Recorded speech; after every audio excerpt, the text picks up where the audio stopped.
Welcome to the JBP podcast. Season 4, episode 28 features my dad, joined by Dr. Rima Azar. Dr. Rima Azar is an associate professor of health psychology at Mount Allison University, co-founder and co-director of Navicare, and a former holder of a CIHR New Investigator Salary Award in Developmental Psychoneuroimmunology. Dr. Rima Azar and Dad discuss the importance of free speech and what happened with the recent controversy surrounding her blog, as well as what led to her suspension at Mount Allison University in Sackville, New Brunswick. You can find Dr. Azar's blog at bambisafkar, BAMBISAFKAR.ca. This episode is brought to you by Helix Sleep. I went to helixsleep.com, I took the Helix quiz, and I was matched with the Helix Midnight. I have a bit of a hard time sleeping, trying to relax and calm my brain down, and the fact I have a mattress I like makes a massive difference.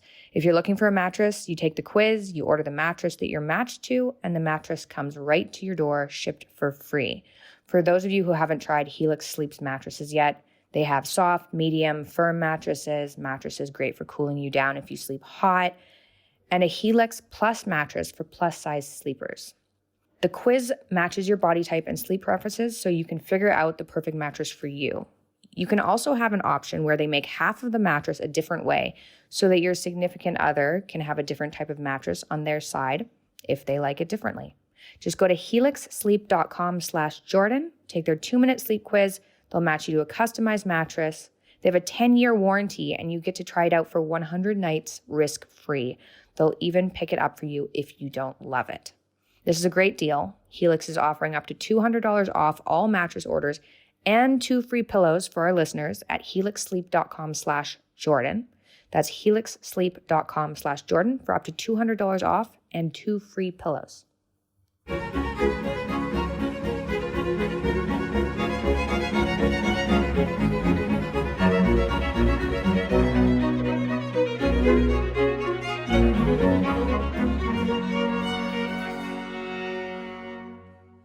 Hello, everybody. We've got something a bit more topical today.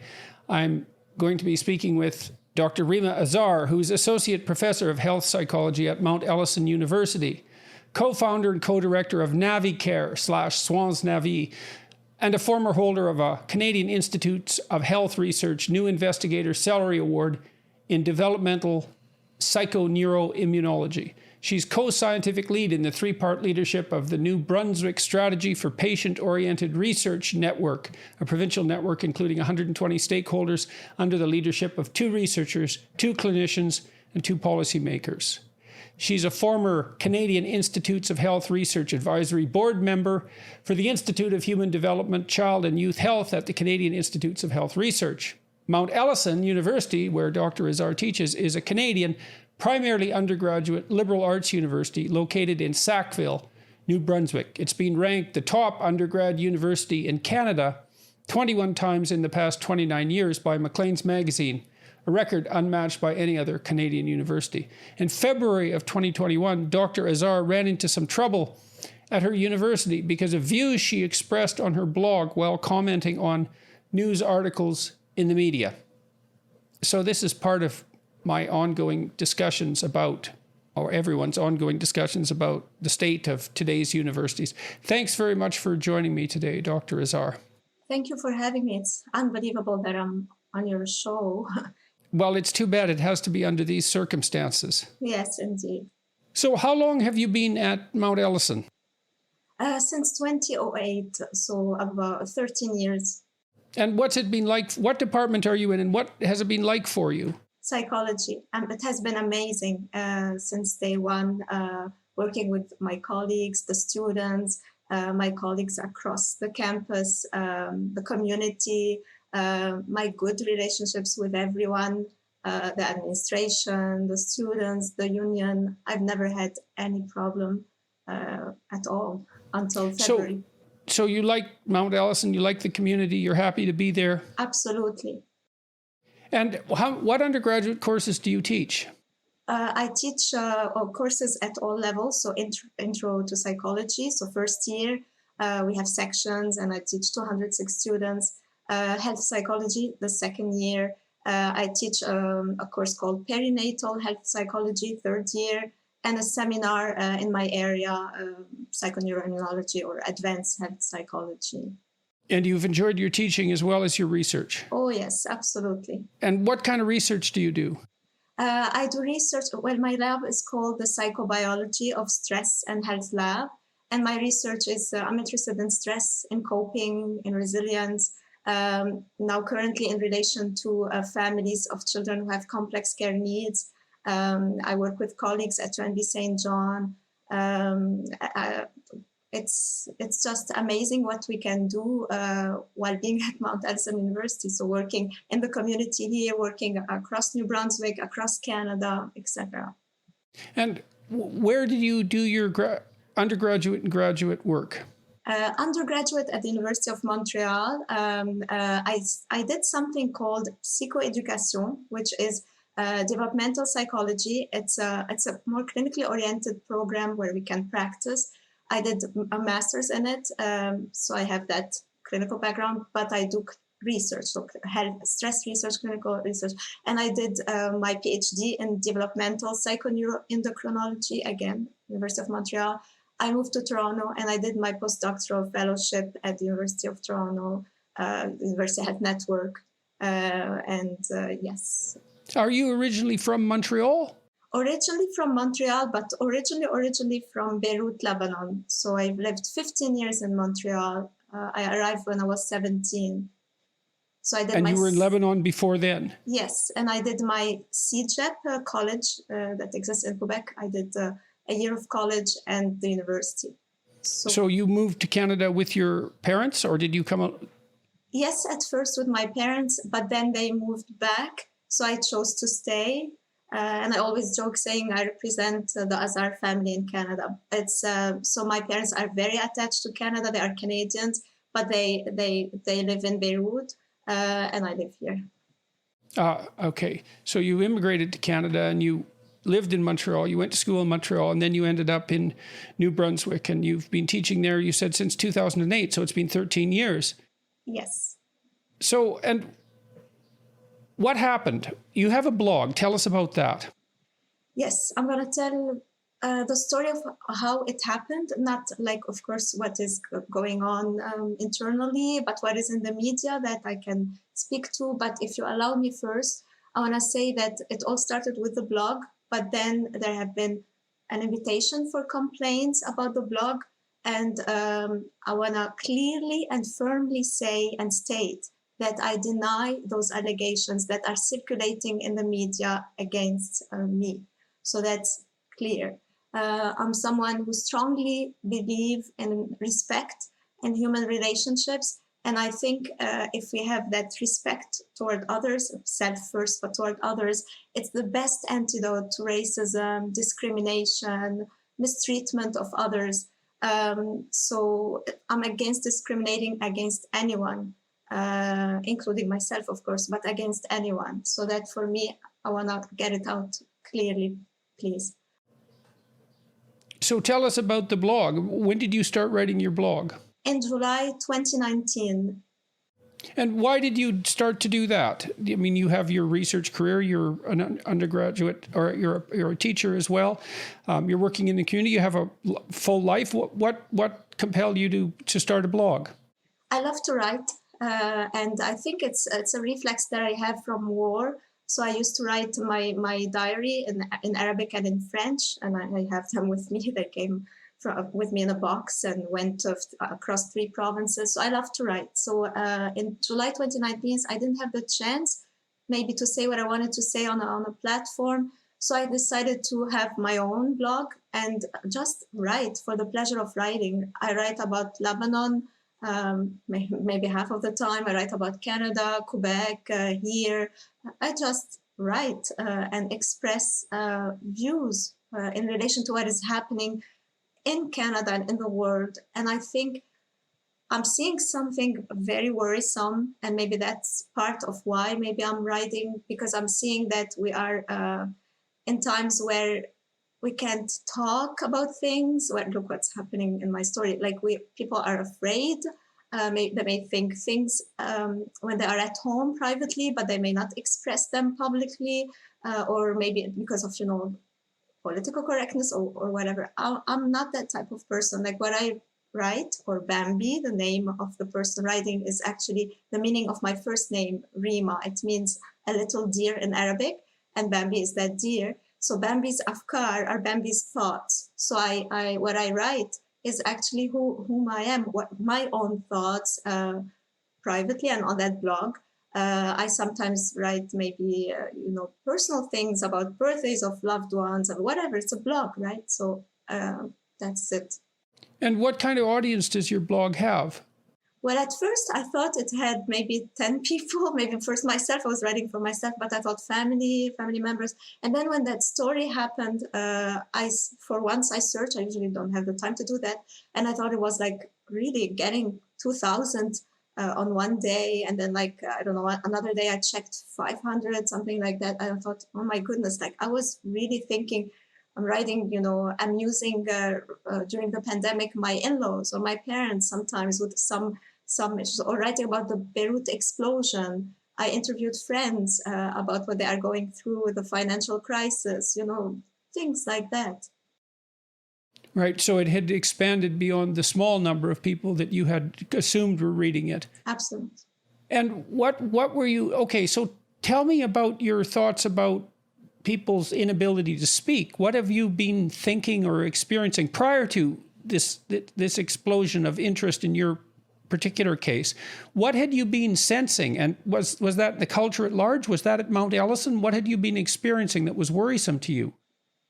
That is at large. When we hear stories about people being silenced in one way or another, or when we see that people are being, I don't know if that's the term in English, but disreputable, being made into diabolizing them, saying words, this or that, racist or that, just because right, someone having their reputation attacked. Yes, exactly. And that is actually, it's ironically a contradiction with where I come from, where we know we have a powerful group, or more powerful than other groups, but Lebanon has issues. But people still express their opinions there, despite stories, extreme stories of, killing here and there, But they can teach freely. They can criticize freely. And I do criticize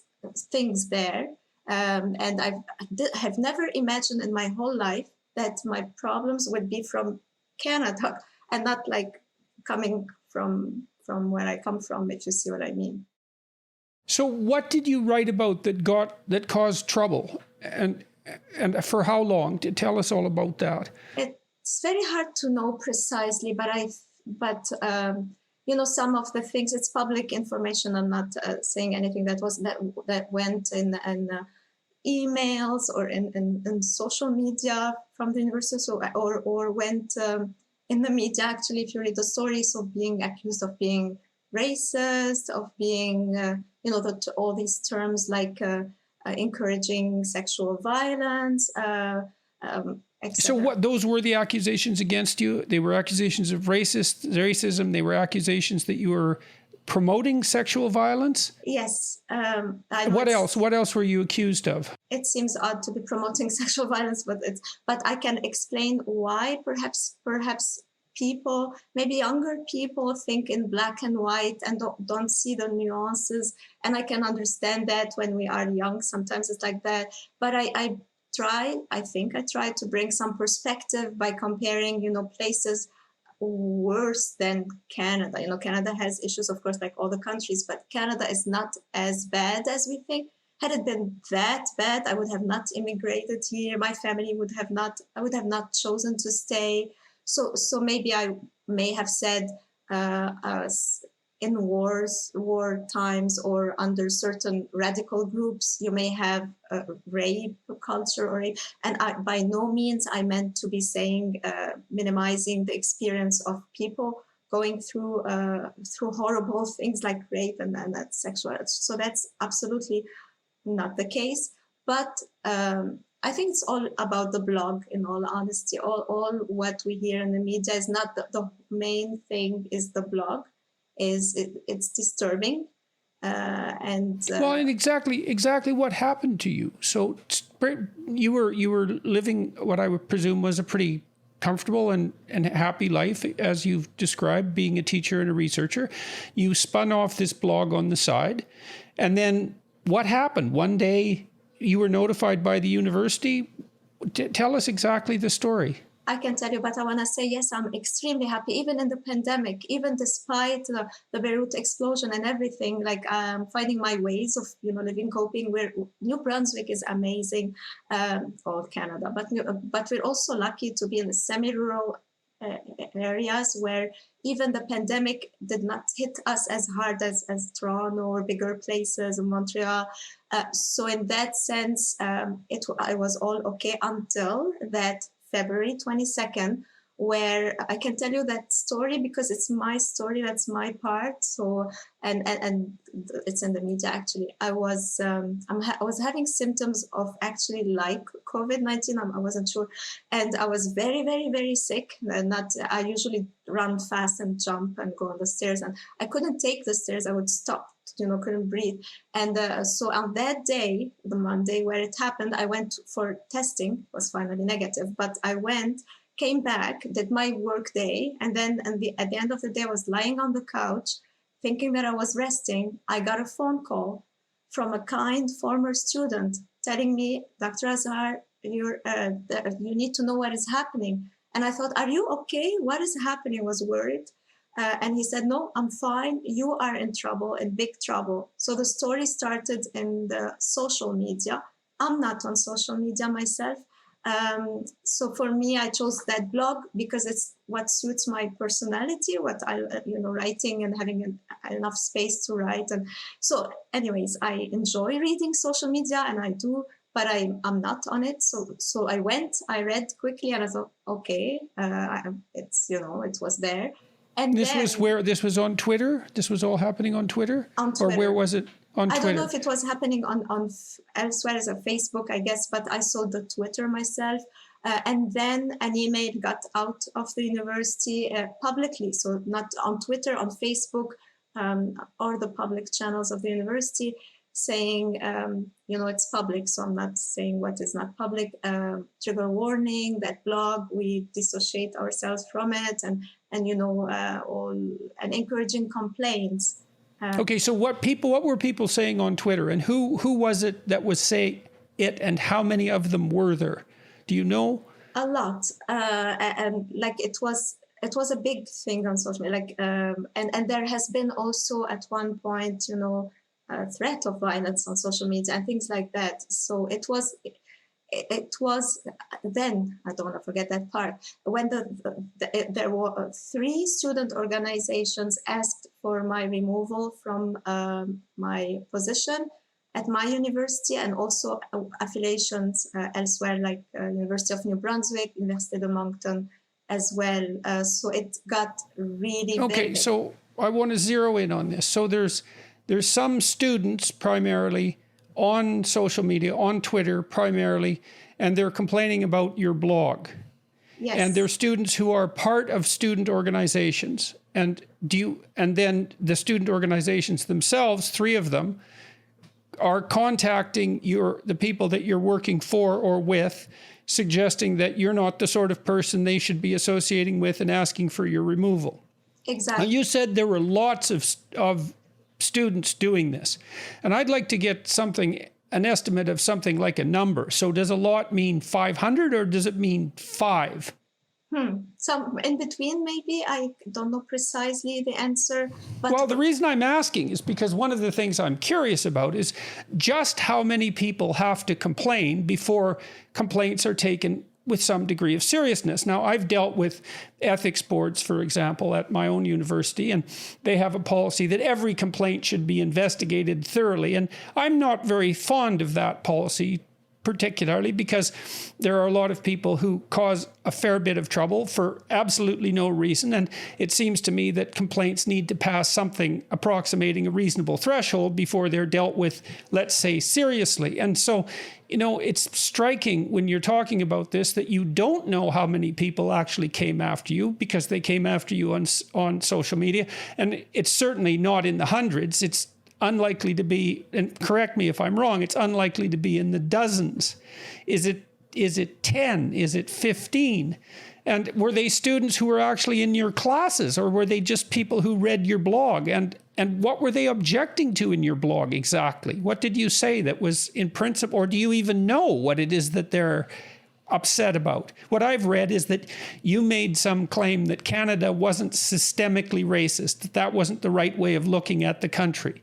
And and to me, that means now, is that the case now that at a university, if I stand up and say that I don't believe that the lens of systemic racism is the proper way to analyze Canada, especially compared to other countries, that now I'm so reprehensible that I deserve to be suspended if a couple of people object? Is that the situation that we're looking at? Or am I being too hard on the university?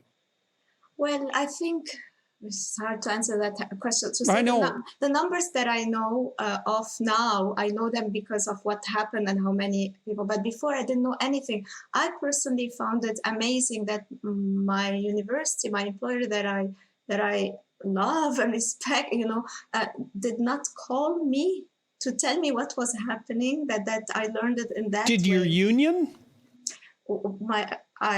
My union is doing what needs to be done, and I'm very grateful. But I didn't know about that. I knew that's how I knew it. And then after that first call, friends from Nova Scotia, Amherst, Nova Scotia, called, hearing in the news and the radio. It was all everywhere.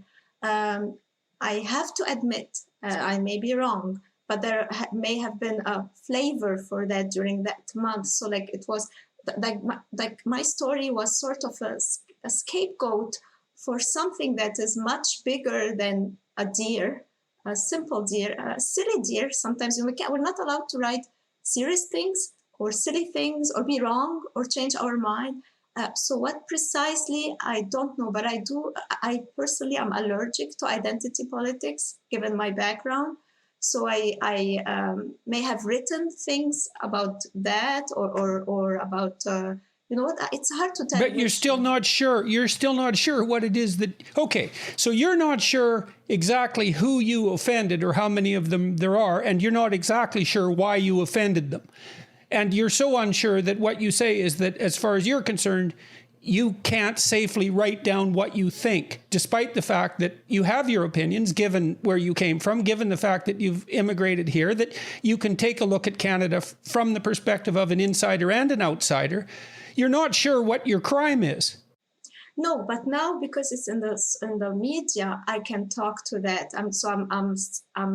It's not that I'm not respecting the confidentiality of the process of the investigation report. It's in the media. There is an allegation. Well, you get it. You get the chance to defend yourself. In any case, I mean, you've been suspended, correct? Yes. In the fall. Okay, and you said your university didn't even call you when all this blew up, and which is typical in my experience of the way institutions are reacting to this sort of thing. So an unnamed number of students made comments that you have used that are in some sense reprehensible, even though you don't know what they are. And the response of your university, despite the fact that you have tenure, that you're an accomplished scientist, that you're a popular undergraduate researcher, that you have tenure, the response of your university was to not call you, but suspend you for the fall, pending an investigation.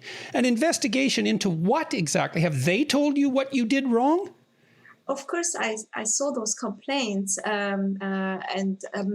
I can tell you, I think that part I can say it, is most of them are related to the blog, and that's fine. People have the right not to like what you say, what I say, what anyone else is saying, that's fine. But when we get into false allegations, it's a different story. There's right? also a difference between having the right not to like what you say on your blog and aggregating behind your back and conspiring to contact all your employers and to insist that you be removed because you're reprehensible and hypothetically a danger to the, let's say, the safety of students, and to have you removed from your position and have your reputation dragged through the mud and have you exposed in the media. I mean, that's not merely not liking what you said. That's an all-out attack. And it's amazing to me that this handful of students, an unspecified number, has the power to move the administration to produce such a dramatic response. And you keep wavering in some sense as to the nature of your crimes. You said you think it's likely the blog, but I guess there are allegations that go outside the blog as well. Have you ever had trouble with your students in classes that have resulted in complaints? Never. Ever. All those who know me personally, who can guess who I am in the blog, because I think it shows a little bit that I write a lot, so you can guess, you can see, you can make links, you can see. So, for example, I may criticize a certain politician in one blog, but I can say thank you on another one for doing something good. I'm writing, because we cannot comment on media articles. Many times, the comment section is closed, right? So for me, it's my way of doing it. So if they it doesn't seem to me that it's something that needs to be justified. I mean, first of all, you're a citizen of a free country. You have a right to express yourself any way that you see fit. Second of all, you're a tenured professor and your thoughts actually protected to a fair degree. And it's protected broadly so that you can think broadly. And the fact that this has happened despite your tenure, well, I guess part of the question that people who are watching might be asking is, why the hell should they care about this? And the reason I believe that people should care about this, first of all, is that what happens in the universities ends up happening everywhere else very, very rapidly. Absolutely. And if it can happen to someone like you, it seems to me that it can happen to anyone at any time in any place. Absolutely. And this unbelievable cowardice that our institutions show in the face of unwarranted allegations, as long as they're the right flavor, is something that should be tremendously worrisome to everyone. Now, in your situation is also particularly peculiar, I might say, because you don't seem to be the right sort of target for this sort of targeting, because you're using the terminology that I don't appreciate in the least. I mean, you're female, you're an immigrant, you're at least in principle part of the communities that the people who push this sort of nonsense are hypothetically trying to protect. So why is it? Because you are in one of these victimized categories? Absolutely. And you dared to say something that wasn't in accordance with the necessary moral ideology that you've been targeted? So let's find out this. You came to Canada from Beirut. Okay, what's your experience of this country, this racist, oppressive, systemically biased country? What's your impression of this place? It's a prestigious university. I love my university. I did all my studies at the great university. I work with all the universities. So I'm saying, if Canada was that racist, with me at least, because some people would say that's your story, it's not the story of others. I'm not the only one who speaks like that. You lived in Montreal? Friends, yes. For how long? For 15 years. Okay, what was it like? I've lived in Montreal. I know what Montreal is like. What's Montreal like as a city? Montreal Why? is amazing because people are open-minded. People respect you. You can say what you wish. You can. Quebec is sometimes mischaracterized, sadly, but I defend Quebec. I don't know if there's something that bothers some people. So I'm not just from Beirut, Lebanese Canadian. I'm Canadian first and foremost, but Lebanese Canadian. I'm Quebecer. I lived in Quebec. I love Ontario. When I visited Vancouver and the west part of the country, I told myself, oh, why didn't my family immigrate there? It's fascinating. Every place is beautiful in Canada. And so when I come back to what may have bothered them, I think you put your finger on it.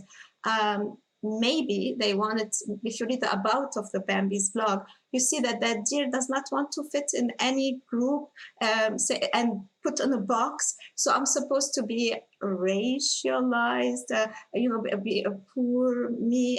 I don't have poor. I don't like to be victimized personally in my life. Even now with what is happening to me, I think I'm a dignified person. So in that sense, I like the term invisible minority, visible minority. The terms that used to be used in Quebec my time when I immigrated. I see myself more in them than put us divided into you're this group, that group, and sectarianism or not like.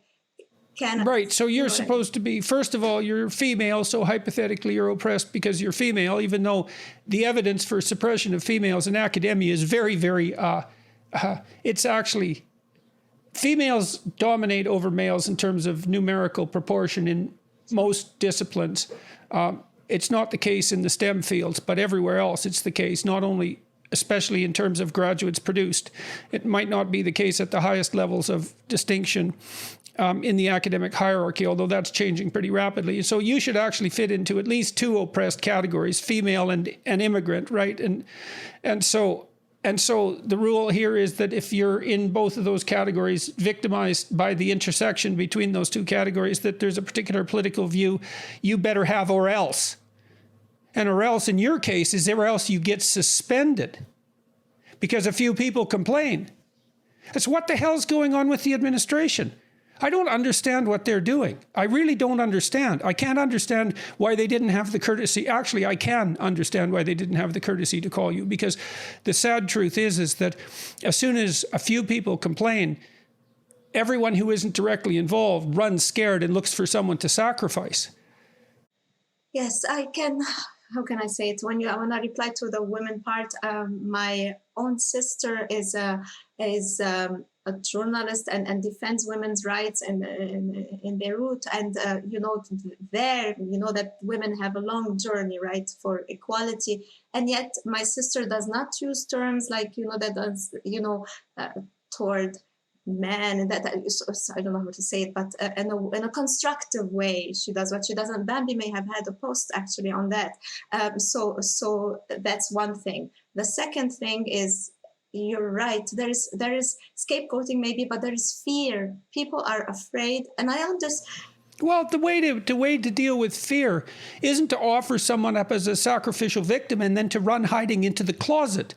That's not the way to deal with fear. All that does is feed the mob, as far as I'm concerned, because now they've managed to go after your job successfully. I don't understand, what sort of message is that sending to the students who went after you to begin with?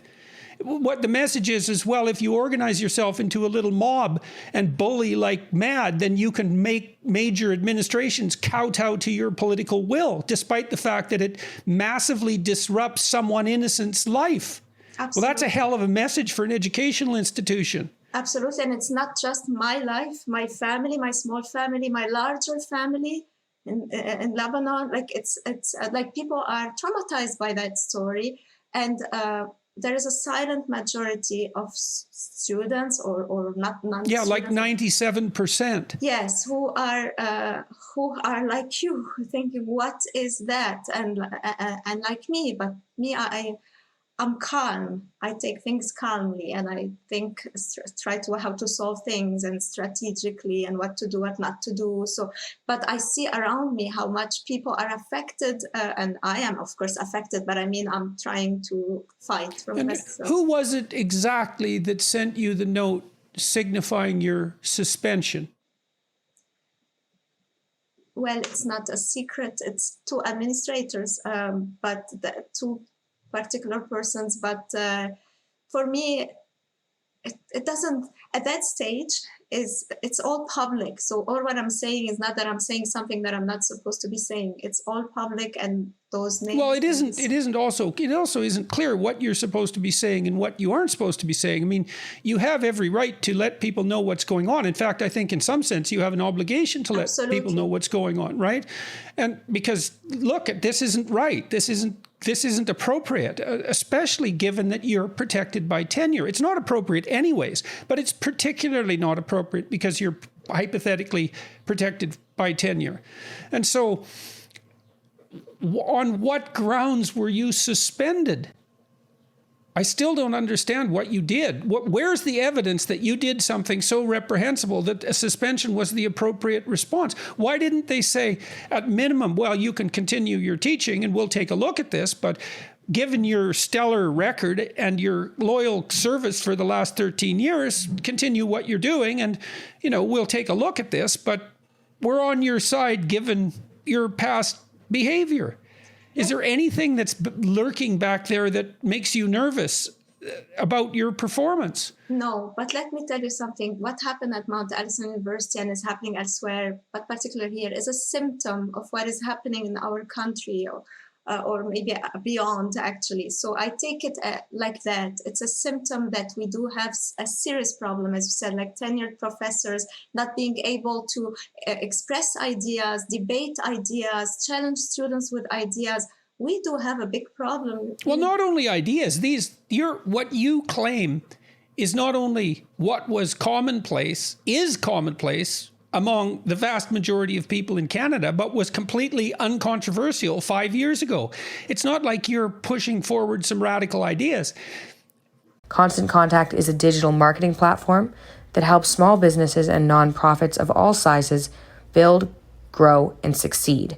With email marketing, contact management, industry-leading list growth tools, social media ads, and more, Constant Contact helps small businesses connect with customers, find new customers, and sell online, all from one easy-to-use platform. They've been trusted by millions of businesses to help improve their marketing. With a 97% deliverability rate, you can rest assured that your customers and potential customers are getting the right message at the right time. With a simple interface, Constant Contact's easy-to-use platform makes contact management easier than ever. Their list growth tools help you find a bigger audience fast. Lead generation, landing pages, text to join, and social media ads are proven to grow your list and drive engagement with your brand. With thousands of integrations, you can sync Constant Contact's tools with the tools you're already using.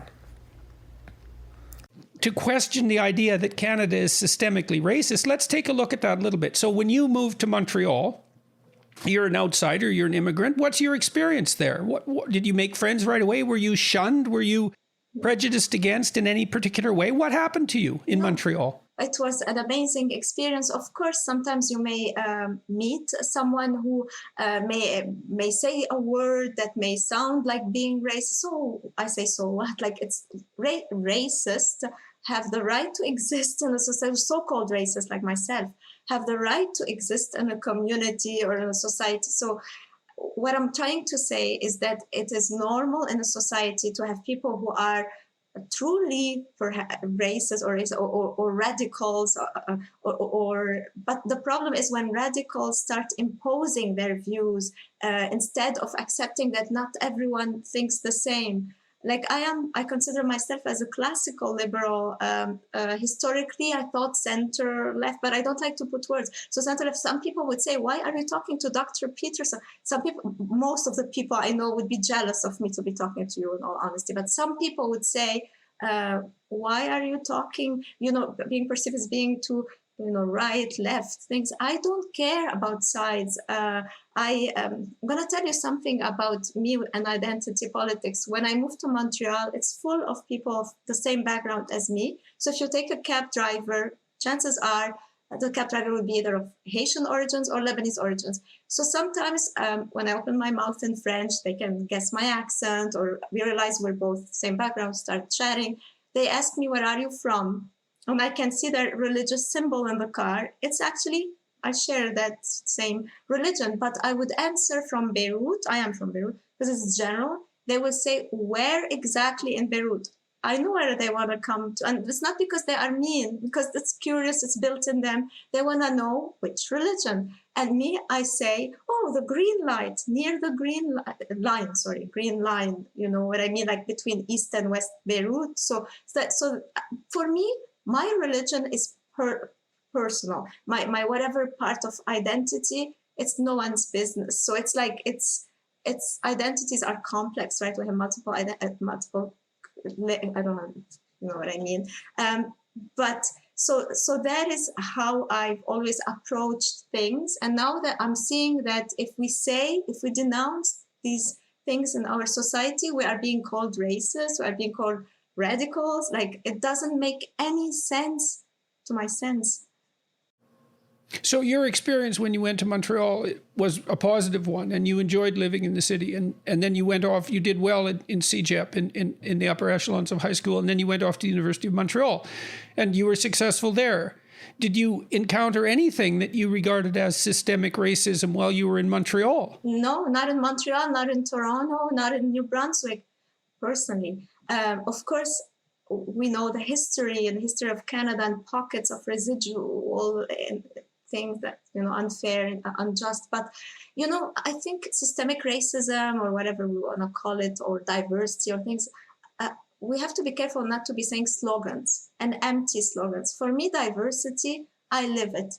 I live it because I allow myself to think, different, change my mind. My spouse is not of the same background as me, absolutely not. So that's diversity, right? Diversity is I tolerate. I think you can be of that trend of, we call it wokeism. Why not? As long as you don't impose on me, or if you see what I mean, or you can be. You can be even, I'm thinking of religion now, not just Muslim, but Islamist, if you're not doing something with it, if you see what I mean, to society. So my point is, we have the right to think whatever we wish in a democratic society, in a free society, especially in universities, as you said, the lighthouse of knowledge, of exchange of ideas. And if it's there, it's getting dark. How would it be elsewhere? And have you been able to face any of your accusers? Do you know who they are? Were they former students who were in your classes, or are they people who are hell bent on pushing an ideological agenda who virtually know nothing about you? I mean, do you have any idea? I cannot speak to that part, but maybe I can say in general that some may not, many not. But I will just say that. It is just so unfair, absurd. There is no word that I can describe. It's not because it's happening to me. Surreal. Yeah, surreal. That's the word. Surreal. Yeah, surreal. And no one should go through that. No one, for whatever reasons, Okay, so let's talk about that for a minute. So back to that day that you knew that something was afoot. Exactly what happened. So a former student alerted you that something was up, and you checked out Twitter and you saw accusations about your character and about what you have written flying around on Twitter. And the people who were producing these accusations were parts of student organizations. What kind of student organizations were they part of? I think I can speak to that part because it's in the media. Divest was one of them, Divest Mount A. The other one was Black Student Association. And the other one, ironically, was the Rose Campaign. It's about the massacre at Polytechnique. And it means the world to me. Polytechnique is University of Montreal, right? So every year I commemorate, I participate. So that one group was that group, saying that I encourage gender violence, sexual violence through my writing on the blog. And that was because you were pointing out that such activity is not part and parcel of the central culture in Canada, but an aberration? I was perhaps talking about, honor killing in some places, so I read a media about a certain young woman who was killed during honor, and I put a candle, for her memory, and I wrote something, comment about that. So that's because I didn't, it's like... And how is it that you're glorifying sexual violence by doing that exactly? I have no idea. I wish I could answer, but Okay, so that particular accusation, not only... I've been thinking lately that there are about deception, the use of deception, and there are lies that are just about true, but they're just they're not quite true, and so you sneak them by because they're close enough to the truth maybe to pass. But then there are lies that are the antithesis of the truth, right? They're anti-truths. And it seems to me that the accusations that you're glorifying sexual violence fall in the antithesis category of untruth. Not only is it a lie, it's the opposite of the truth. Yes, but when it's about the blog, I can understand. Because they don't like it, they are emotional about it, they are right. That I can understand. But when we come to talk about a behavior, a situation, an incident that has never happened, that is a different story. And that, how do you separate out those two? I think it all came in the context of the complaints and the situation of the blog but I don't know for sure, because I remember I didn't know how it started at the beginning. But logically, it came when through that, the process of the, I call it speed mobbing, because it was like speed dating. It was so fast. So it felt like, how can I say it with all due respect, like having barking dogs coming at you all at once. And so so how about we call this assault? Yes, absolutely. Look, I've watched lots of people respond to Twitter mobs over the last 4 years. And my experience has been that being mobbed by 20 people on Twitter, especially when an administrative organization then climbs in, that's enough to seriously damage someone.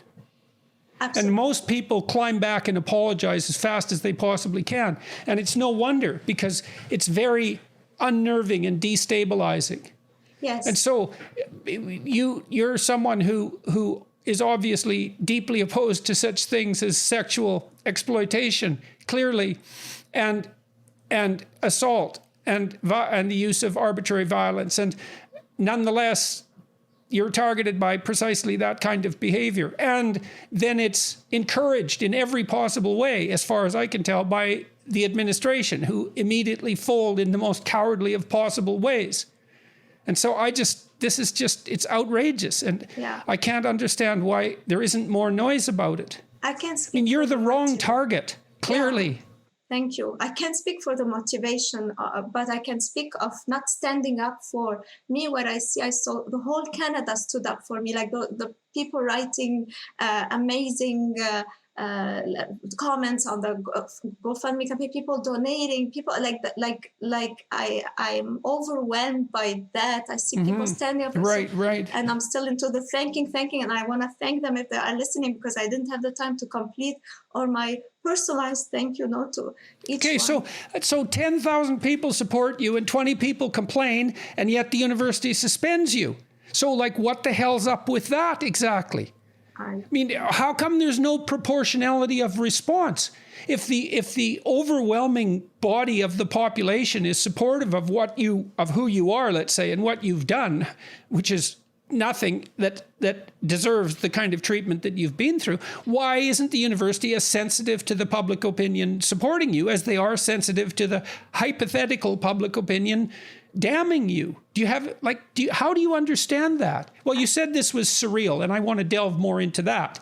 So we'll deal with the public opinion issue in a bit. So let's go back to that Monday. So this is starting to unfold. You see this Twitter mob developing. There's these student factions, including people who are supporting causes that you support. So that's there was a massacre of 6 women in Montreal about 20 years ago, and that's commemorated every December 6th, and that's one of these student organizations. You say you commemorate that as well. Absolutely. So you're actually, there's no reason for you to be perceived as someone who's antithetical to that particular cause. All right, so these students are organizing. Do you even know if they're students? I don't know if I can answer that question, but yes, I think. Okay. Well, it's still stunning to me that you don't exactly know who your accuser. You don't know who your accusers are. You don't know how many of them there are, and you don't know exactly what it is that you've done wrong. And so, what are you supposed to be doing in the interim? Are you supposed to be re-examining your life? Don't you have to take diversity, inclusivity, and equity training? I think it's in the public, so I can say it, yes, in the media. Now So that's mandated.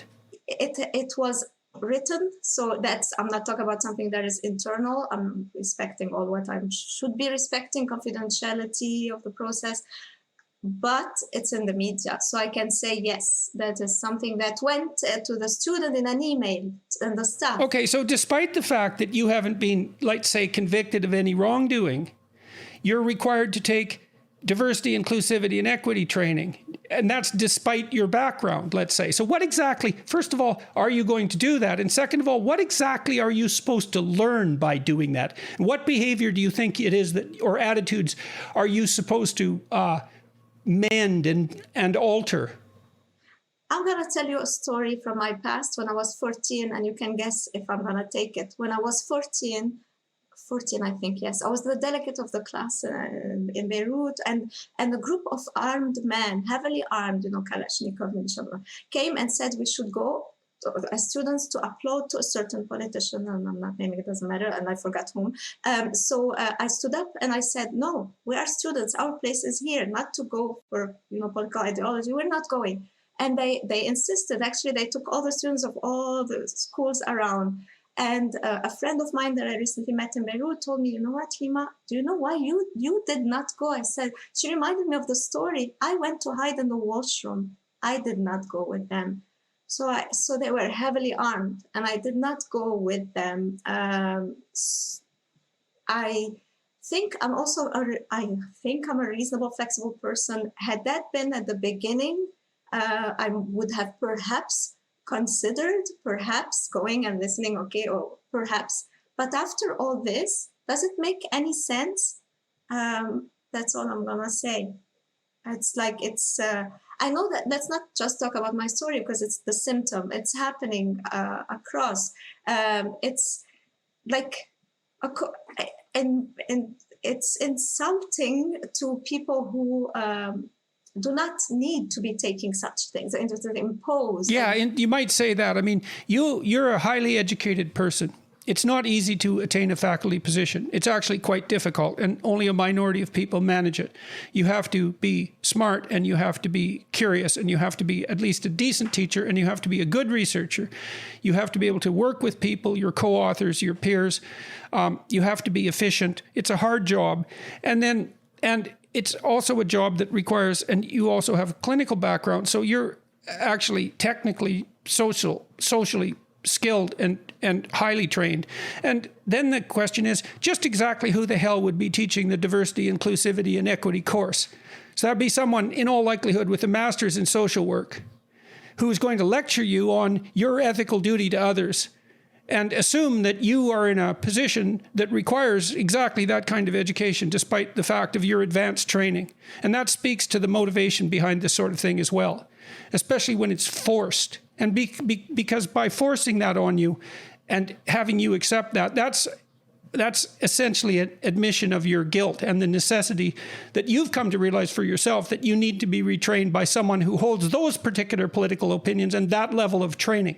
There's no evidence whatsoever, you likely know this as a psychological researcher, that any of this diversity, inclusivity, and equity training, any of this implicit bias retraining has any positive effects whatsoever. There's no evidence that the implicit association test that purports to measure implicit bias is a valid test. It certainly isn't accurate enough to be used for the purposes that it is being used for. It's turned into a political weapon. There's no excuse for it whatsoever. And the human resources departments that are pushing this sort of thing, it's reprehensible right to the core. And I can't believe that institutions are falling prey to the blandishments of those who are pushing this. That's a pure power play to speak to motivation. So, and it puts you in your place, which is exactly what's being hoped for, whatever that place is, since it's not even clear what it is that you did. Absolutely. I still don't know what it is that you did. But the thing that's so frightening is it doesn't really matter. Okay, so back to Monday. So a Twitter war is developing. There's student groups who are sending complaints about you to who?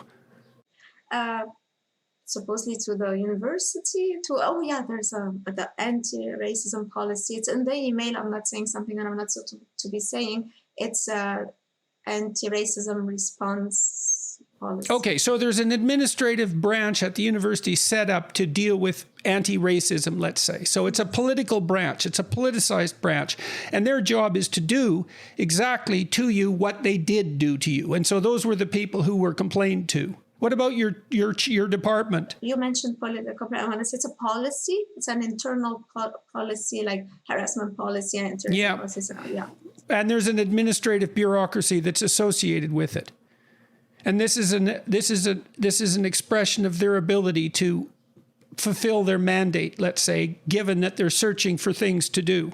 And you're the sort of racist that they've decided to target, which shows you exactly how much useful activity there is lying around. If you're the sort of person they're going after, the racists at Mount Ellison must be in relatively short supply. Yeah, I would say yes, I agree, because if it's like, as I told you, classical liberal and the center, if that is not tolerated, how can we tolerate someone to the real right, which have the right to be right, but real right, or so how, like it's too much. Like I don't know what to say, because you can look at it from different angles. There's that political thing, the freedom, academic freedom, definitely.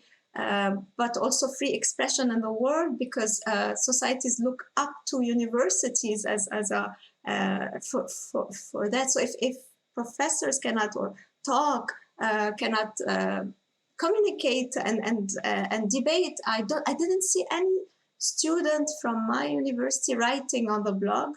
I saw someone who wrote and I replied, but not from the university. But no one. Like, why don't they challenge that Bambi and write and say it doesn't, when the story happened?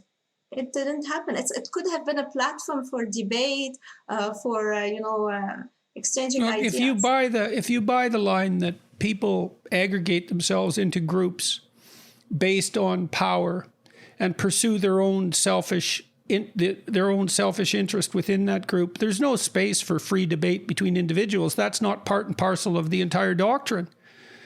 It's not like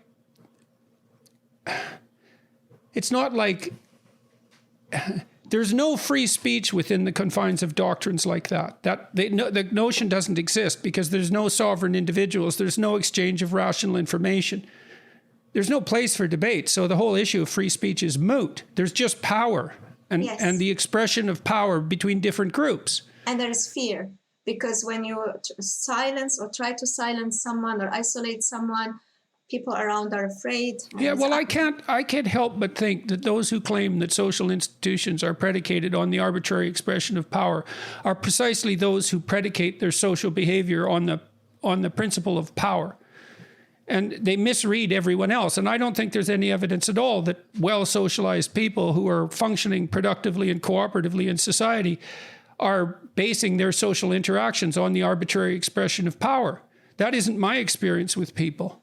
Yes. Unless there's something wrong with them. And then they default to power in all their relationships. But there's no place for rational debate on the ideological front that insists on such things as systemic racism. Okay, so back to Monday again. How long after these complaints arise are you sanctioned? How long is it until you're told that you can't teach in the fall? I think I'm not talking about the details, but there has been a process, of course, the investigation and the report, and after that, the decision was that I'm suspended without pay from now until December the 1st. And it's without pay as well? Without pay. And did the report suspending you without pay detail your hypothetical crimes? Not the report, the decision made based on the independent report. And who made up this who generated this independent report? Maybe these things I can't talk about because it would be part of arbitration and all that. But it's not that I don't want to chat with you. But I know, I understand.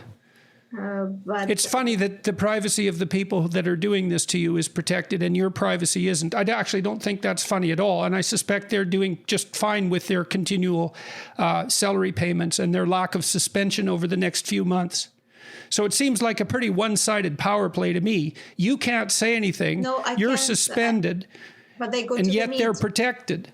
Yes, and in the media, the same story that is false has been repeated, and recently has been repeated. So yes, definitely, you're absolutely right. And what's the false story?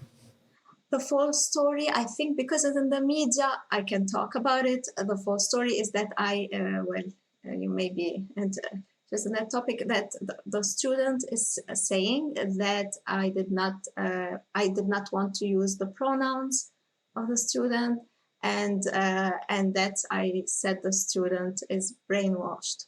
And from what the discussion chat so far you had with me, or what you've read, or what my values, what I told you about respect, would I ever tell someone these things in those terms? It's I don't know how to say it. Well, we already decided that it was surreal. It's surreal. It doesn't. Yes. No. And okay, so. Can I say something myself? Yeah, yes, you can say anything you want. It's actually about that story of the pronouns. Some people like to be called with pronouns. Some people don't like to be called with pronouns. Some people have pronouns after their name. You don't. I don't. Some people, and it's fine. When we want to be respectful. Yeah, it's not fine if it's insisted upon, and the punishment is that if you don't use them, you lose your job. That's actually not the least bit fine. I'll tell you more than that. I'm happy you said that, because when your story came out, I listened carefully, and I with my heart. And actually, Bambi spoke about your book at one point, and the attempt to try to cancel it. And so I listened. I listened to people's the opposite. They were angry at you and all that on TV. And I thought, okay, what is going on here? And I told myself, I think he's seeing something we're not seeing. Something when you talked about imposing control. I could see it because I come from a place where I could see these things happening. So I saw it. At one point, I stepped back and I said, but is it a big deal to refuse to use? I had that thought. Now. Yeah, well, believe me, I've had that thought many times. You were right. Now I can tell you my story is the evidence of how much you were right. I'll tell you why. Because I didn't even say it. So it can happen to you even without saying it, if you see what I mean. I see what you mean. It's the same slouching monster that I saw 5 years ago. It's not amusing. No. It's not fun to see. I don't find it, what would you say, reassuring to be right. I would rather have been wrong. I could see a power play, and I could also see a corruption of the idea of identity.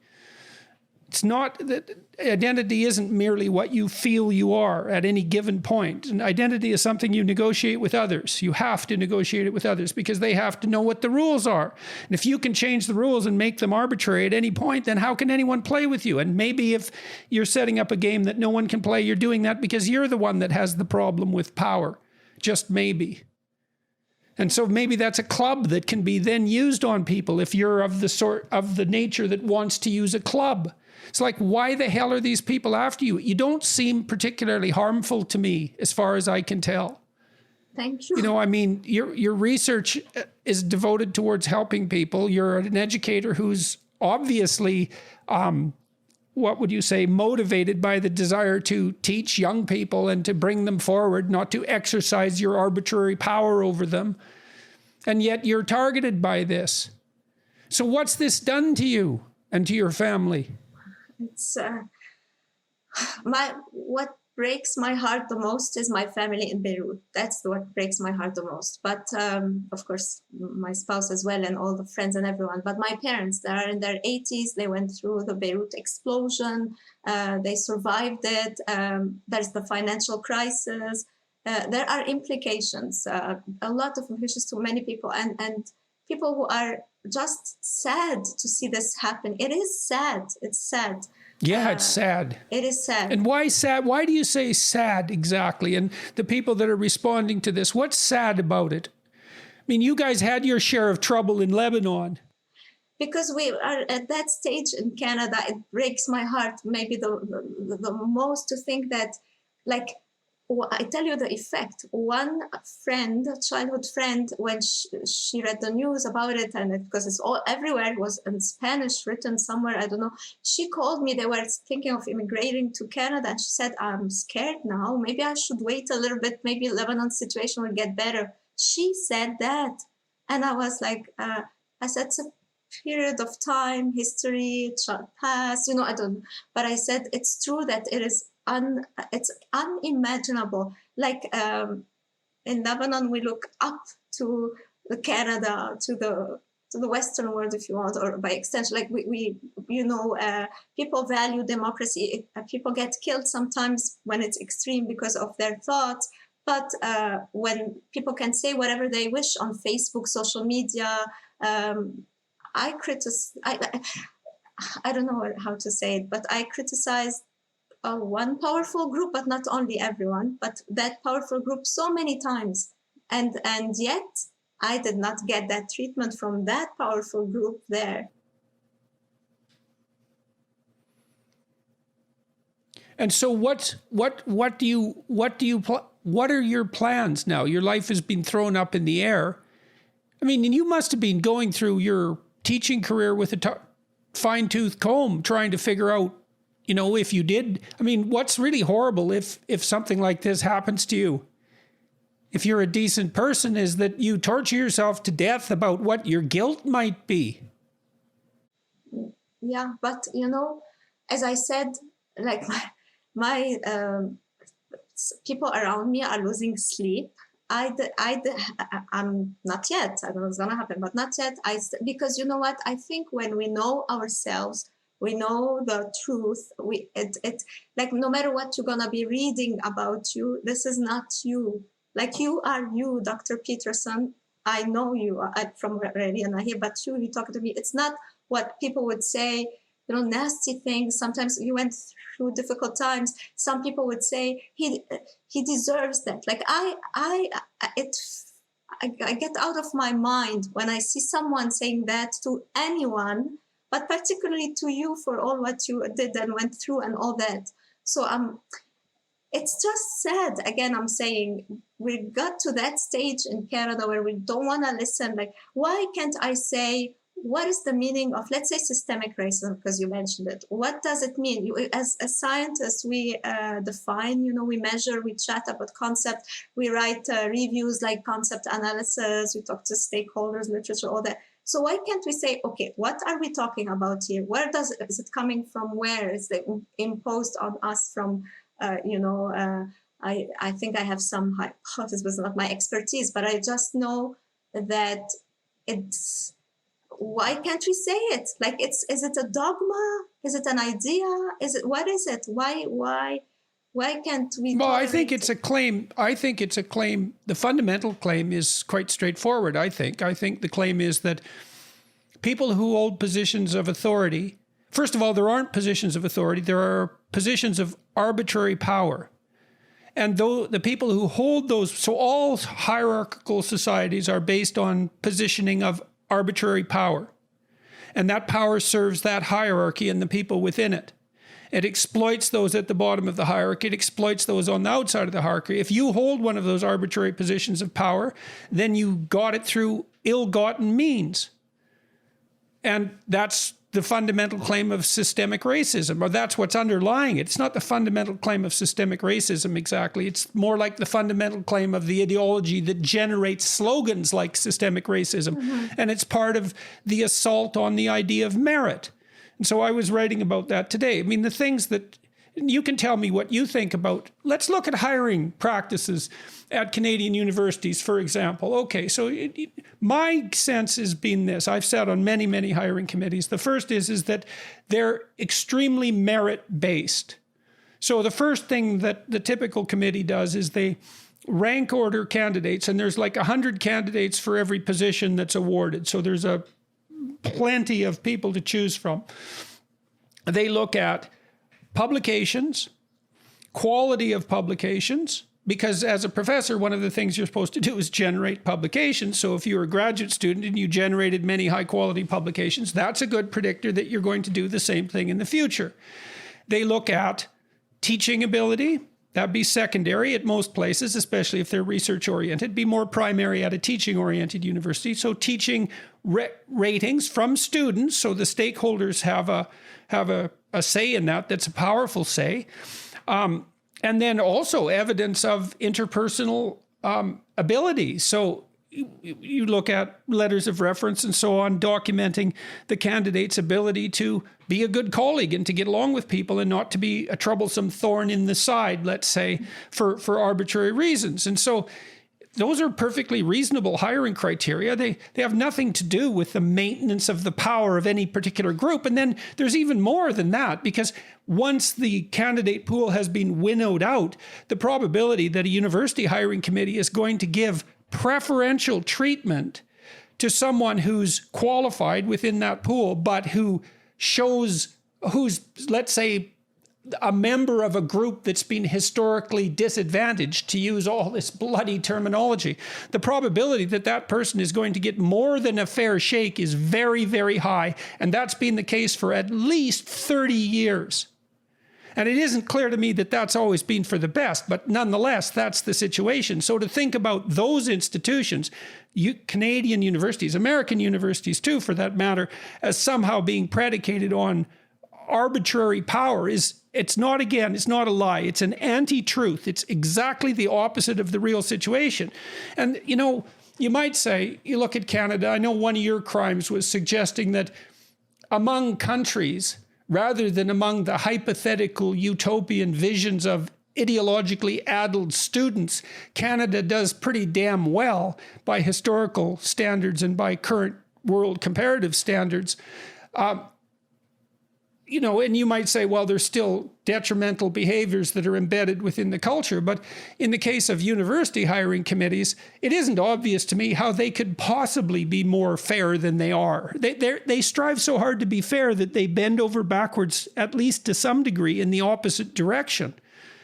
And so you didn't attain your position as a consequence of some arbitrary expression of power. You're actually qualified to do the job that you have. And yet you're going to be mandated to take diversity, inclusivity, and equity training. I've been thinking for a long time where the line is that divides the reasonable left from the unreasonable left. And it's certainly equity conceived as equality of outcome. When you push that line, that's too far. But I think the whole diversity, inclusivity, and equity slogan, mantra, people who mouth that and push it, they've gone too far. That's the line right there. And you can tell that because it's being imposed by fiat on people like you. I agree.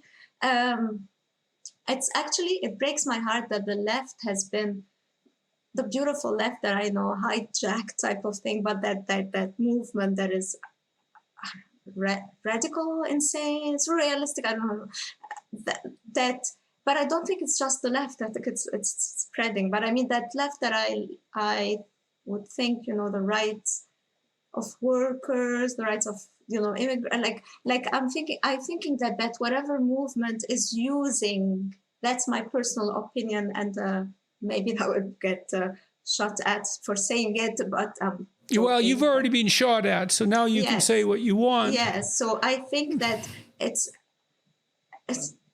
how can I say it?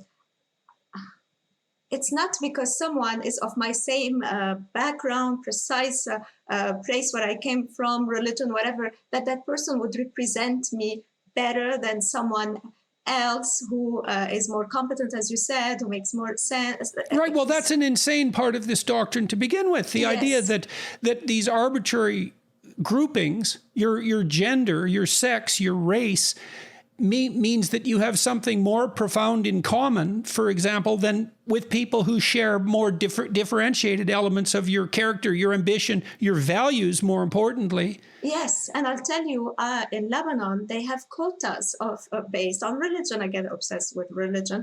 To be a president, you have to be Christian, Maronite, to be prime minister, Sunni Muslim, etc., etc. So I cannot be a president there and not write a specific part of whatever, not prime minister, So all this is that people of Lebanon right now are saying no to sectarianism. They know it didn't work. It was unfair. They don't want it. Whereas here, we are trying to bring that to us here. There is a reason why all our collective agreements protect merit, right? And merit, and you said merit-based hiring and all that. I do believe personally that it is insulting for me to tell me that I'm going to get a job because I am Lebanese or I am this or that. Well, it's particularly insulting if you're qualified. Absolutely. So it is particularly insulting if I'm qualified, definitely. And so to come to tell me that, let's say, if we're going to talk about one part of the identity, you mentioned gender, but it could be, let's say, skin color, right? So what does someone from Palestine who happens to have a black skin have in common with the president of the United States, a former president who happens to have do they have in common, like, or someone from Haiti driving a cab in Montreal? Like, there's culture, there's language. Well, look, as social scientists, we could agree that one of the factors that might give people some similarity of experience would be race or ethnicity, right? I mean, but it's one factor among many. Yes. And if I was writing today about what predicts success in complex Western organizations, okay, so what predicts success if you look at it psychometrically? So you break down all the attributes of people and you decide which measurable attribute would be associated with socioeconomic position, let's say. Well, the best two predictors are general cognitive ability, which is basically ability to learn and to deal with complex abstractions, and that predicts performance in high complexity jobs, and high complexity jobs involve a lot of change and necessity for learning. So ability to learn and ability to solve complex problems predicts success in jobs that require the ability to learn and the ability to deal with complex situations, and that's measurable. SATs measure that, GREs measure that, the LSATs measure that, and they don't measure it perfectly, but they measure it better than anything else we know. And the other thing that predicts universally, in some sense, across job categories is conscientiousness. And that's hard work, essentially, industriousness, orderliness, but industriousness predicts better. So amount of hours put in, the ability to formulate, ability and willingness to formulate and maintain social contracts. So there's honesty and integrity associated with that. So the research literature indicates that the best predictors of success are ability to learn and conscientiousness. It's like, well, come up with a better definition of merit than that if you dare, because you can't. Now, openness to experience, which is a creativity trait, predicts entrepreneurial ability and creative ability, and extroversion predicts sales ability, and agreeableness predicts, say, nursing and the capacity to take care of people. There are other personality attributes that are relevant, but those are the main ones. So how is that not just dead set evidence for the existence of as functional a meritocracy as we've been able to manage, right? I mean, it's distorted by power claims. It's distorted by deception and bad hiring practices and nepotism and all the things. But that's not central or core to the system. I don't know any reasonably well-functioning organization in the West where that isn't the case. Businesses as well bend over backwards to be more than fair in their hiring practices. And, they want competent people, and you can define competence and you can define and measure merit. Of course. And I think what's at the basis of all of this radical critique is an assault on the idea of merit itself. And I can understand that, because talents are unfairly distributed. And in the end, it will lower the standards of the society. Well, that's the thing. If you look at this, maybe you're cold-hearted and you look at this purely from, and imagine you even manifested a critique from the left. You really think that corporations aren't concerned enough about their own survival to do everything they possibly can to select the most competent people? Obviously, they're going to do that, and it's actually of benefit to everyone else. Because what's the alternative? Random selection? If you're put in a position that you're not qualified for, you're going to fail. That is not very positive for you. It's no mercy to put someone somewhere where they're going to fail. Absolutely. That's not helpful. We see all these selection processes now being subject to critique. Universities are abandoning standardized tests. They don't know the literature, the people who are doing this. They're going to replace them with selection mechanisms that are far more pathological. I was talking with one of my colleagues, for example. So among the universities that abandoned the GRE, the graduate record exam for graduate student entrance, what happened was that those students who came from elite universities had a much higher probability of being accepted than they did when the GRE was part of the package. Because the GRE actually equalized across universities. So you throw it out, and what happens is those who had the fortune to go to a prestigious university have a much bigger advantage. That's exactly what's going to happen when we throw out valid measures of competence. I agree with you on that, and we'll have a sort of hyperinflation of grades, like with currency. We'll get to that maybe. Like what happened in Lebanon, hyperinflation. Here we may get inflation at one point, I guess. But for the grades as well, I understand the reflex of some to say, oh, it's the pandemic to help, but thinking that it would help. My point was during war in Lebanon, twice I had to do 2 years in one. So we'd have 7 chapters of math at once, 5 of physics to catch up, like 2 years in one. Never, ever they did what we are doing here, like removing the grades, doing something. It remained thorough. 15 years of civil war. And so that was my experience. But of course, it's a decision, a group decision, and all that. I'm not talking, but I'm saying that what I think about that, I agree. So now you're in limbo. Like, what faces you now? What's in the future for you? Is it a tribunal? Like, how are you going to be tried for your crimes? The arbitration. So the arbitration process, and whatever other processes. So I can't answer that because right now I don't know. It's developing fast. So you don't know the process by which this is going to be remediated. Oh, I know, of course, the arbitration, right. But so, what does that mean, practically speaking? What do you have to do, and what's going to happen to you? We will see, but I know that whatever step that is being done that is not right, there has been a grievance for it. That's all I can say, because that I can speak to, but not the details. So okay. So is your union supporting you? Yes, and I'm grateful. Okay. Well, thank God for that. So they've decided they'll support you on what grounds? I cannot speak for the details that may be harming the arbitration without knowing, but I can tell something that really anyone reading that blog and thinking like, how is that? Like it's there are so many angles to it, but definitely like the blog, the freedom, the academic freedom, but that I can speak to because that's what I think so as well. But there are other things that I will not be talking about right now. And when does this arbitration process begin? And I mean, you're on the hook at least till January of 2022? December the 1st. Yes, December the 1st for the suspension part. And also, well, that didn't go public, but also like, how am I going to, like suspension, but also not being able to be on campus, for example. So can you not be on campus? No.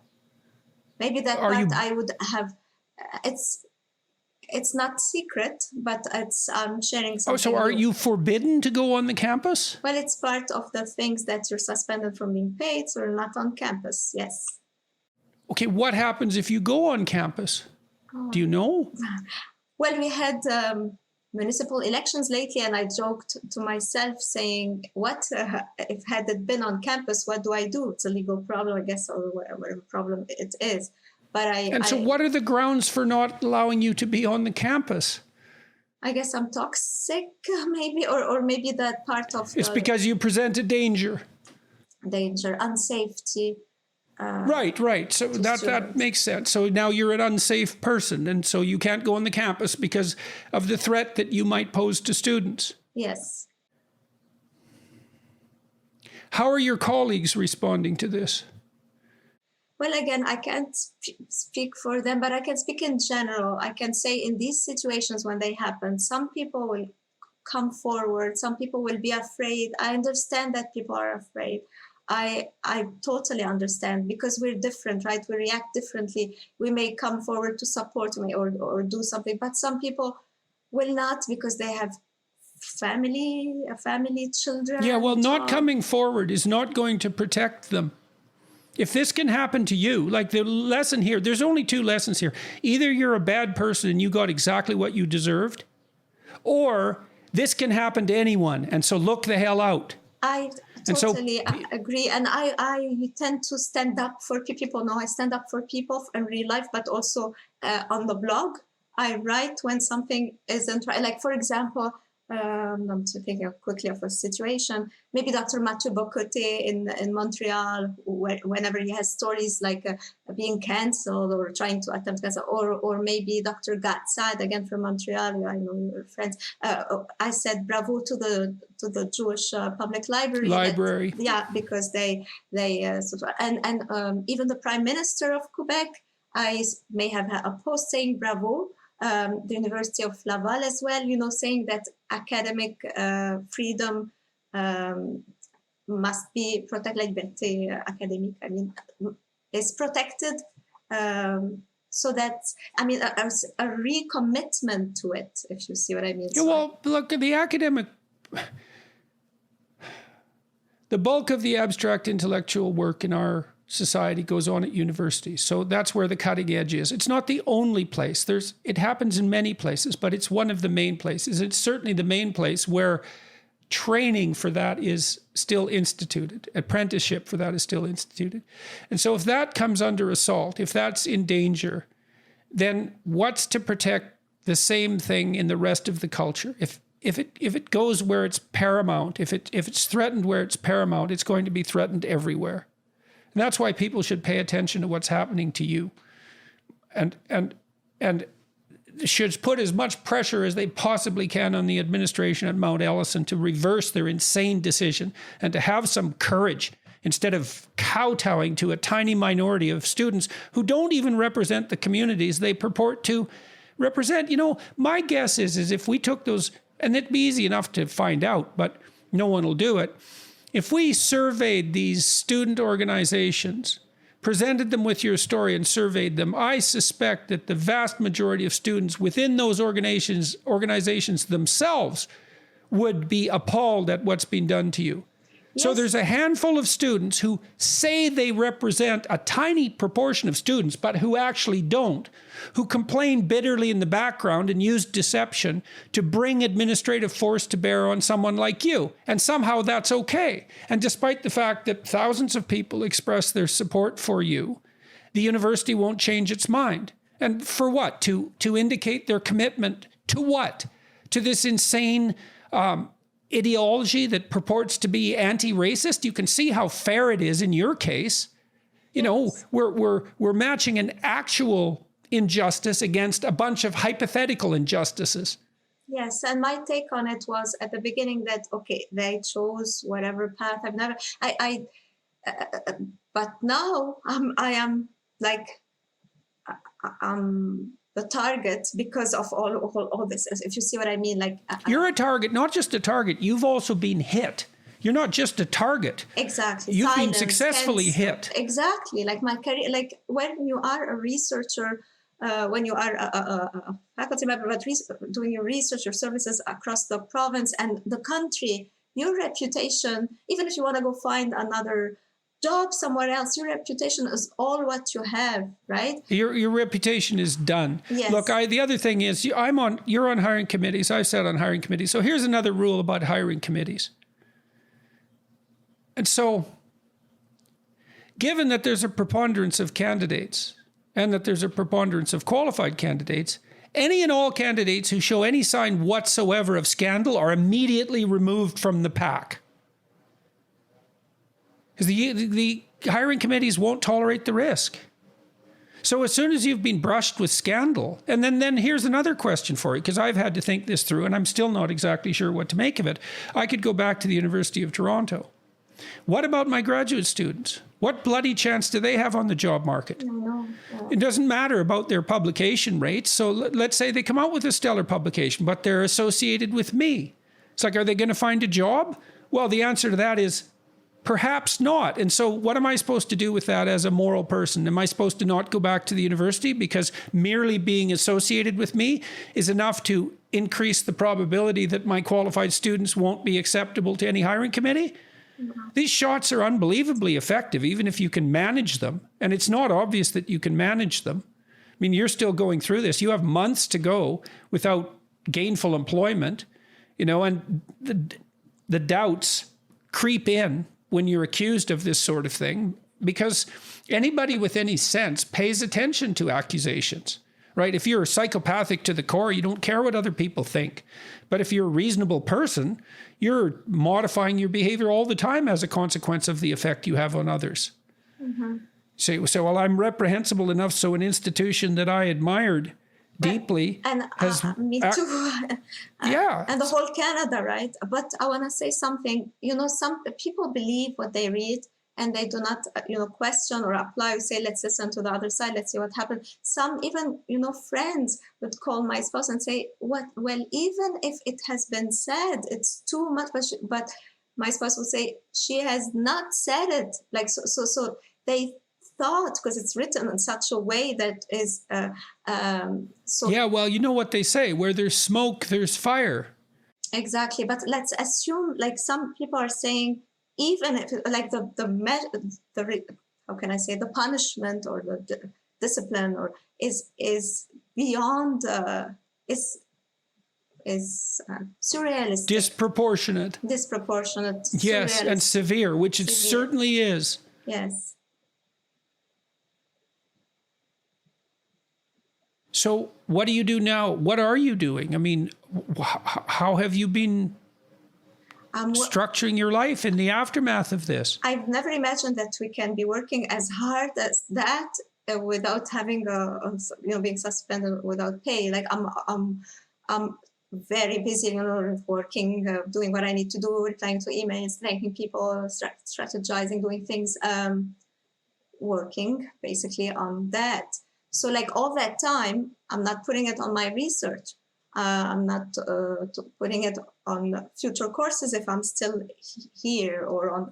So I'm living day by day, but I am fine in the sense that I know who I am. I know my values. I know the value of freedom, free expression for me, academic freedom / they're related, right? That I know for sure. One of my friends once said, the truth doesn't matter anymore because there has been a narrative. But luckily, there has been amazing journalists who have helped more. I'm not going to be naming, but everyone knows, helped more than I can ever imagine. Like I felt that, those articles fell on me from heaven. So the narratives has shifted, and if you see what I mean. Yeah. Yeah, well, I was fortunate enough to have some of Canada's preeminent journalists, take a second look what I was doing and actually think it through and, come out in support of me. Thank God for that. Yes. And that was definitely a lifesaver, repeatedly over time. So absolutely, thank God there are people who still want to know what the actual story is. So, well, is there anything else that let's talk about your colleagues again. You said that, have any of your colleagues in the department at Mount Ellison made a public statement of support for you? Public statement, I'm not... Yeah, public statement. Sorry to put you on the spot, but, this is an important question. It's a very important question, I know. If the people right next to you who know you and who have worked with you are so afraid that they can't say this is not right collectively, which is what they should have done. They should have come together as a group, as a faculty, and said, you go after her, you go after all of us.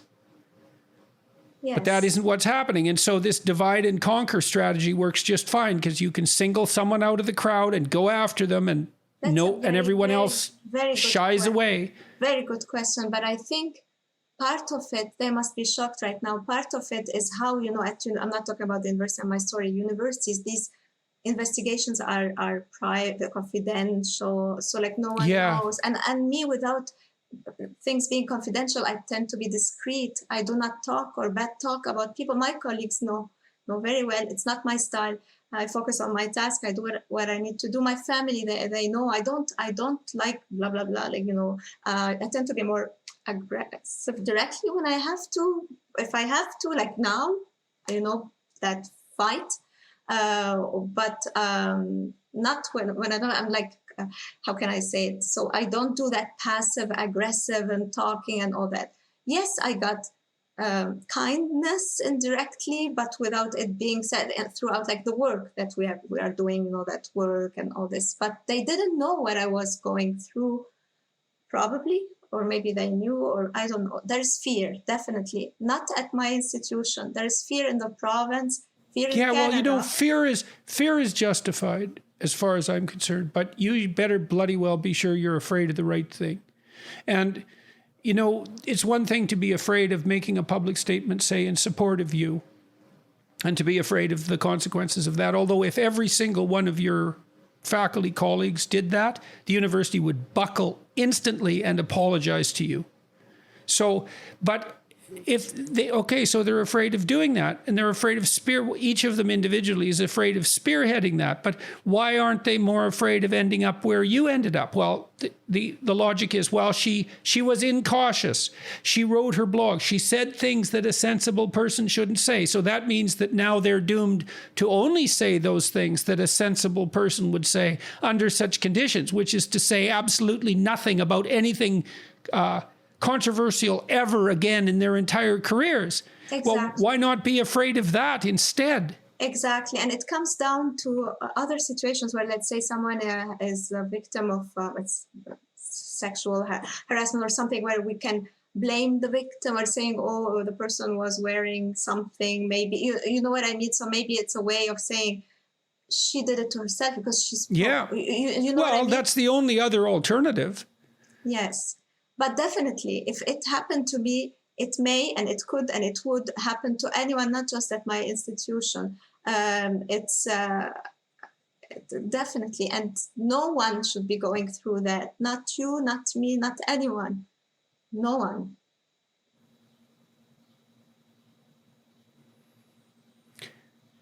Anything else? I want to say thank you for that platform. I think so highly of you.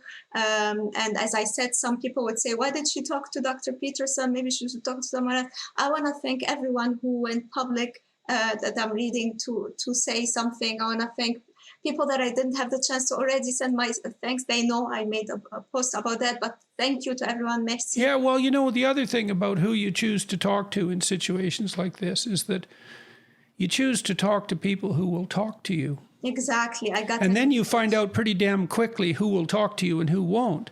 And so people might ask why you would come and talk to me, but part of the answer to that is because I'll actually talk to you. And so, you find out who supports you and who doesn't, and why they do and why they don't. And then any criticism of that just becomes a further excuse to maintain silence when silence shouldn't be maintained. Like, I'm appalled at your colleagues, to speak frankly. I'm absolutely appalled at their silence on this issue. If they had an ounce of courage, they would unite together and they would tell the administration to back the hell off right now or else.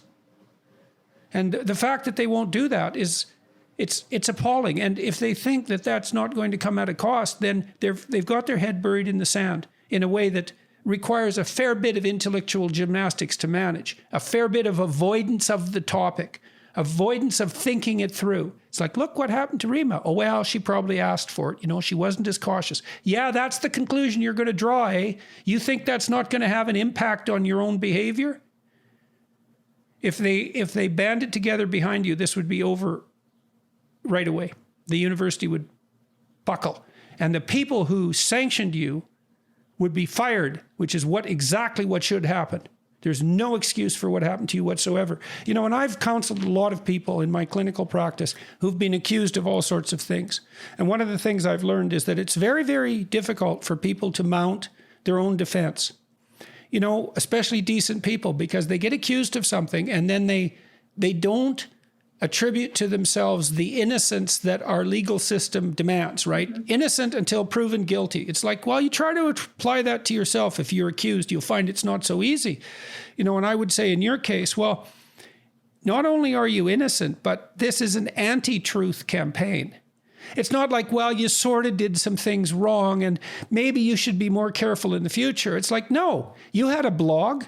You said some things on it that you had to say. They weren't reprehensible things. You have every right to do that. And maybe you even have an obligation to your creative spirit and to your desire to communicate and to formulate and clarify your thoughts, right? In a public forum where you can get some feedback and share your ideas with others, which is what you have to do if you're going to think. And so you're not just innocent, you know, you're targeted in a manner that speaks of the true motivation behind the targeting, which is to take people like you down. Exactly. And that's what's happened. Exactly.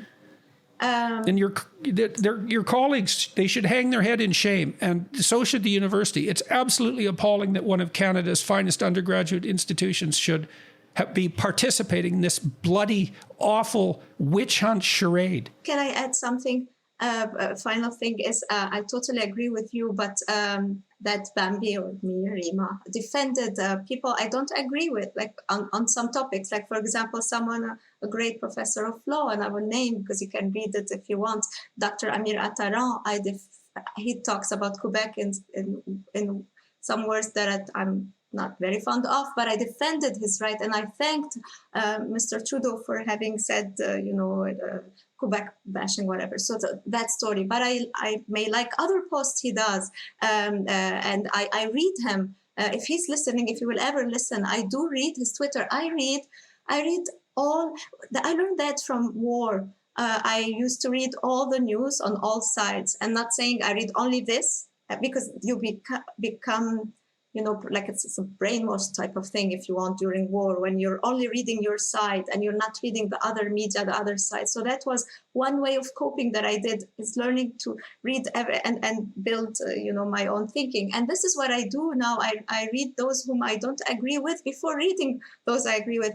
I defended maybe politicians who are not very liked, because they have been silenced on social media. I may have said no one should be silenced, no one, not any no politician, no scholar, no citizen, no one. Well, if you can only defend those who you agree with, who are you going to defend? Exactly. You don't even agree with yourself all the time. Exactly. You change your day from mind to mind. Exactly. Or you change your mind from day to day. That's what I tell myself. Exactly. So it's of course unacceptable. But I do understand that people are afraid sometimes because they may have, kids, or it's a pandemic. Yeah, they should be afraid. I agree with you, Rima. I agree with you. But the issue is, what should you be afraid of? Should you be afraid of defending your colleague, or should you be afraid of the arbitrary power handed to, half-wit student mobs hell-bent on bullying and destruction, who are presenting themselves in the guise of moral avatars? Like, those are the people you should be afraid of. And cowardly administrators who kowtow instantly to any complaint, no matter how groundless, because they don't want to appear as sensitive as they might. Those are the things to be afraid of. Exactly. So fear actually isn't a defense, because the fear justifies a kind of willful blindness that is not going to help us in this situation. No.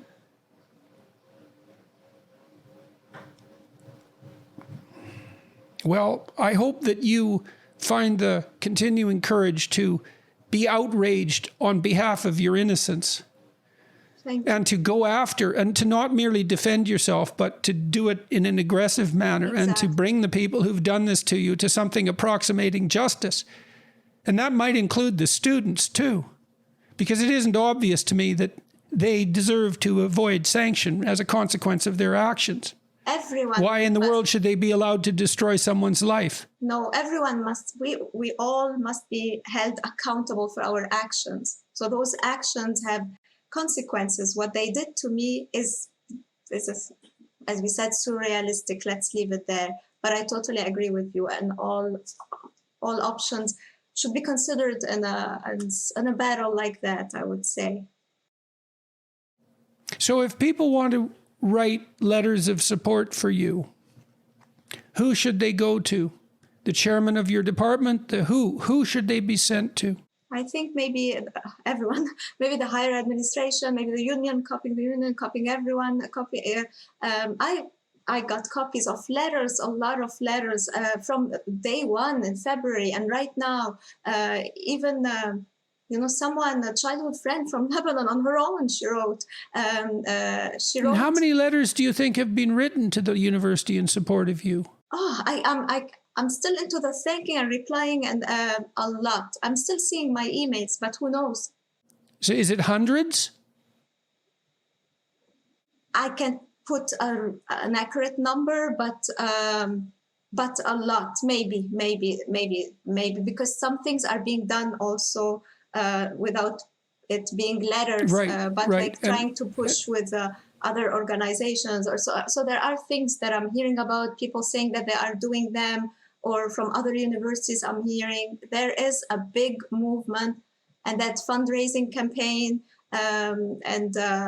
So I'm overwhelmed by the support. And again, I want to thank everyone. You discover, probably it happened to you, you discover people, you know your friend, of course, but you discover people that you would never imagine they would have that courage to do what they did. It's an amazing experience, let's say, to say the least. Well, we'll put the relevant links for wannabe letter writers in the description of the video so that they can do that. Yes, and you do discover, that's the thing, you discover the pervasiveness of fear, first of all, and the fact that so many people, and perhaps the majority of people, allow misplaced fear to silence them in the short term and pay and pay and pay and pay for that in the medium to long term. And that's a terrible thing. But you do discover that there are people who have so much courage you can hardly believe it. Indeed. Well, I wish you the best of luck dealing with this. Thank you so much for having me, and please keep doing what you do. And I'm a fan. I follow you. Thank you, Dr. Well, Peterson. that's probably not in your best interest, but I do appreciate it. I don't care. Remember, I'm not politically correct, so I do read you and I do listen, and I appreciate. Thank you. Thanks very much. It was painful, but very good to talk to you. Take good care. Thank you.